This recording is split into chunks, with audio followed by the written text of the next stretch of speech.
காலை ஒளி. எழுதியவர் திருமதி டோரா எட்வின். அமைதியாக எரிந்து பிரகாசிக்கும் ஒரு விளக்கைப் போல செயல்படு. ஒளிக்கு ஓசை கிடையாது, ஆனால் ஒளியானது ஓசை விட இன்றியமையாதது.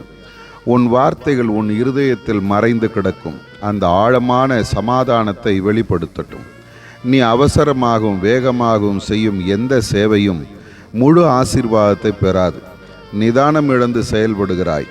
அடுத்து செய்ய வேண்டியது வேலைகள் உன் கையில் உள்ள வேலையை நீ சரிவர செய்யாதபடி தடை செய்கின்றன. அவசரம், எதிலுமே அவசரம். மகனே, மகளே, 6 நாட்கள் நான் படைத்த என் படைப்புகளை ஒரே நாளினால் செய்திருக்கலாமே. நில், கவனி, முன் செல்.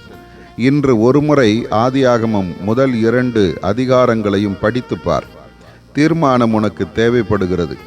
இந்த நாளிலும் உன் வேலைகளை திட்டமிட்டு செயல்படு. பொறுமை உனக்கு தேவைப்படுகிறது. நீ இல்லாமல் இந்த உலகம் ஓடாது என்று எண்ணுகிறாய். பேதமை மக்களே, இன்று உன் தேவை என் அமைதியே. கூடுமானால் தனிமையில் என் அருகில் அமர்ந்து வசனங்களை தியானி. எழுது, மனம் திறந்து ஜெபம் செய்.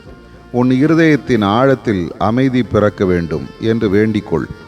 நீங்கள் அமர்ந்திருந்து நானே தேவன் என்று அறிந்து கொள்ளுங்கள் என்கிறது வேதவசனம். உன் எண்ணங்களை ஒருமுகப்படுத்து. வசனத்தின் வெளிச்சம் உன்னில் உள்ள இருளை போக்கட்டும்.